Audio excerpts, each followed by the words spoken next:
Hey guys, it's Rachel. I know it's a Friday. I couldn't get a video up yesterday because my dad was taken into hospital, and he's going to be there a wee while, and I'm going to go later this evening. My brother and my mum are there now, so I just thought I'd take advantage of the time to just kind of make a video, because it is something I've wanted to be doing, you know. I hope you all had a great New Year. I didn't do anything particularly, really. New Year's kind of hard, so I hope that this January has started relatively well for you and that you are managing to get through what can be quite a difficult month for many of you. I have had quite a difficult start to the year. Everything was kind of going okay. Christmas was difficult because of some family issues, and also my parents' home was broken into, their home in France. They should actually be there now, but they're not because my dad's in the hospital, so that's having to be sorted out. So that made Christmas quite stressful, to say the least. A lot has been taken from the house, and yeah, my dad's got sick, so he's had to be taken in, and things with my mood have been quite difficult yet again. So let me just, there we go, have been quite difficult. And the one thing that is happening is I'm going to be coming off my lithium, which I am just like so glad about, because it's having a real impact on my thyroid. So that's kind of where I'm at. My writing's going really, really well and is being received incredibly well, and that's going to be my focus for this year. And I already have some ideas. Well, I have a quite set idea for what I'm going to do next. So that's where I'm at. And I wanted to start that off really because this week's topic is discussing that start to the year and how difficult it can be. I'm sorry, I'm not very articulate today. My head's kind of elsewhere. That difficult start to the year, and trying to maybe make changes in the sense that there's going to be positives and there's going to be negatives. And even if you feel like the start of the year has been incredibly negative, I want you to try, in the same way I'm having to do right now, try and find the positives in it.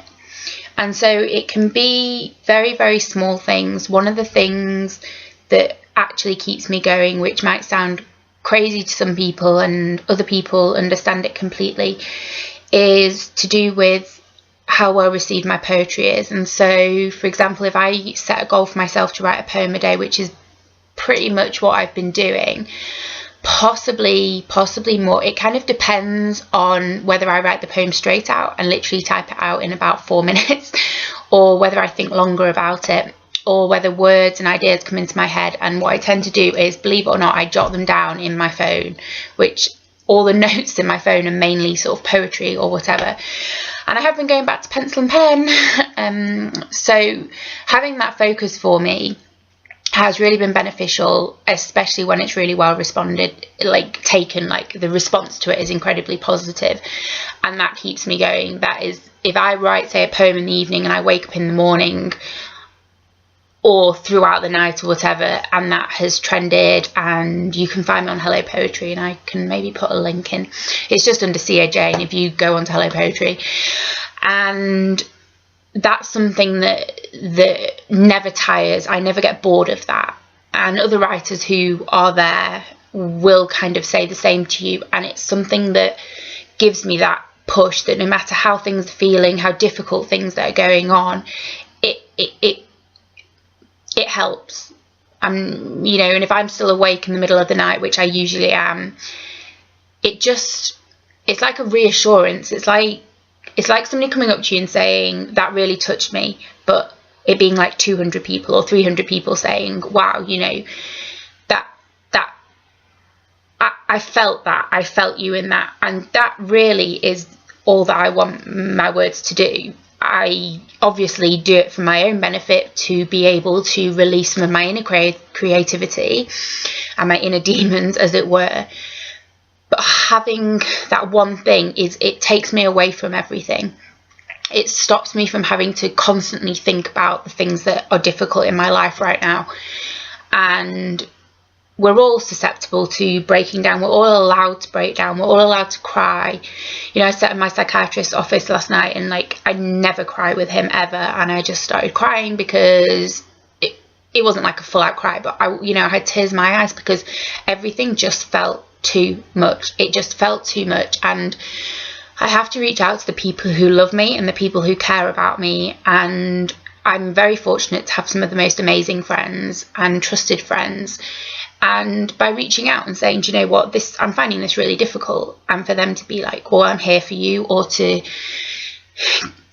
just hold me up, keep me together, stop me from falling apart completely, and stop me giving up. And so every day it's this battle to stay together. So if that's what's going on for you, my advice as to what's worked for me is for you to try and find something that is only yours, because I think quite often if we involve other people in that, it takes away what is essentially ours. So my words can never be taken from me. They can never, it's mine. What I write is mine. What I have to say is mine. If the whole world disappeared on me, I still have something that's mine. And that's essential in your recovery. It's essential if you're recovered. It's essential for just people on a day-to-day basis. I mean, my mum used to always say, I mean, she's retired now, but her work was something she did for her. The reason she went back to university when we were old enough to go to high school, me and my brother, she did it because she wanted to do something for herself, and that's something that most mums struggle with and can be encouraged. And it's the same for you. You're going through a process. Life is a process. So you might even be coping incredibly well in the sense that you've improved vastly over this past year, or even stayed the same. And you want something that you can turn to. Another thing, which I know I talk about them all the time, are my godchildren. That for me is something that I get in my car and I go. My friends aren't going, my parents aren't going. It's just me. And that's something, again, that if I'm having a really shit day and, I've not slept, but I can't get out of bed and I'm just feeling like, you know what, I just don't even want to be here, I force myself up and I go there, and I might go there. I always say I'm going to go there for like an hour and end up there being like 9 hours. But it takes me away. While I'm there, I'm not thinking about all of the issues that are going on for me. I'm hearing about them. I'm hearing about what's going on in school for them, outside of school for them. I'm taking them to one of their, say Alicia, to guides. I'm taking Connor wherever, and the focus is off me. My brain doesn't have to think about me. It doesn't have that chance to overthink, which happens every single night before I go to bed. And sorry, it's my phone beeping, and I just have that time. And okay, when I come home from that, it's incredibly difficult because I'm taken away from that distraction. But that's what the good and the bad are always going to come together. And like I said, like, I'm recovered from, my difficulties with food and such. And it's an ongoing battle with my mood, and I have to, like I want you to, is force the good, the light through the dark. Do you know what I mean? Like, we can all just hold on to what is really, really shit, and we can all just really hold on to how crap this January is, or February, or whatever. We can all hold on to all the negatives. We can think about, well, actually, so the other day when I was just feeling down and out, I was like, this has gone wrong, this has gone wrong, this has gone wrong, give me a break. Or I can sit with myself and say, okay, this is going on, but also this is going on. And to remind yourself. I've said to you before that my room is covered in post-it notes and pictures. It still is. Not because of my kid, not because of any of that, but because it's a reminder. When I wake up in the morning, I see smiling faces all over my wall, literally. Not just mine, but the kids, and like when I was younger, and my brother and my family and the animals, and just my room is full of my inspiration. Having my books, it might sound crazy, out in front of me, I can see them. It's inspiration. It reminds me of what I want to be doing. I put music on. I don't really watch the television. I put music on and it inspires something in me. And there's a number of set things that I do every day in a sort of routine, which may be very different from what you do, but it does include music. It does include opening my mind to other things rather than what's bothering me. And I guess maybe you would call that mindfulness.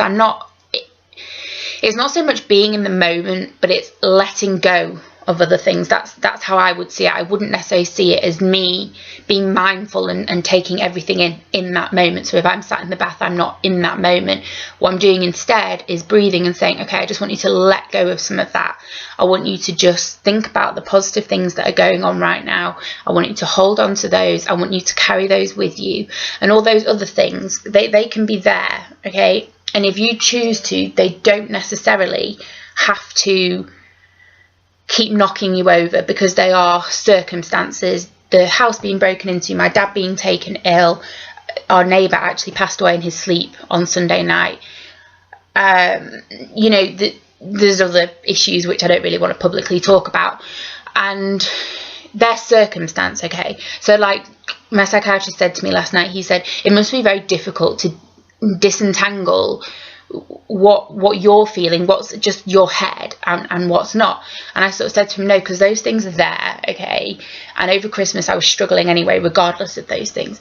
But how I'm feeling, that's separate. That's like a light switch. That's like I go from okay to not, okay to not, okay? And over Christmas I kind of went from okay to not, and I'm pulling myself up out of it, but I'm keeping all those circumstances over there. And that's what I want you to try to do, to just separate out what is a situation almost beyond your control.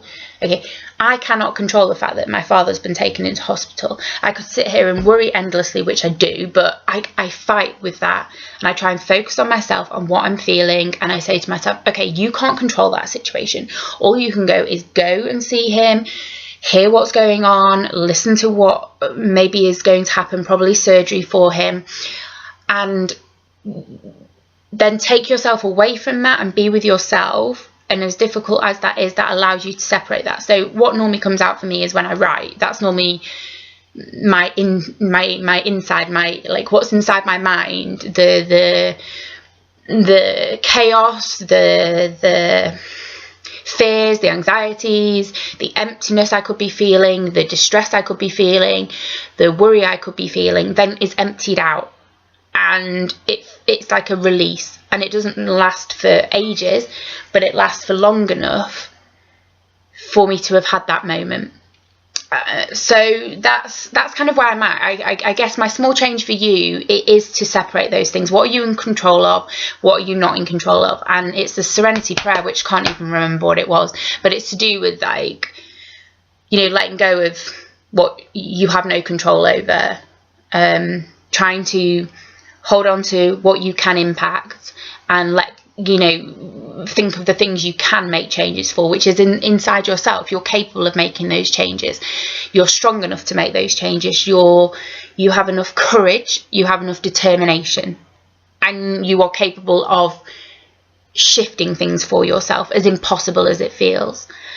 I'm going to leave that now, guys, and I hope that's made some sense. And I know I've used a lot of personal experience, which I know I do, don't I? But the topic was kind of on cue today, wasn't it? So I will see you next week, and I hope you all have a wonderful weekend, and I hope that you continue to move forward with yourself and that you look after yourselves. Okay, bye, love you loads, bye.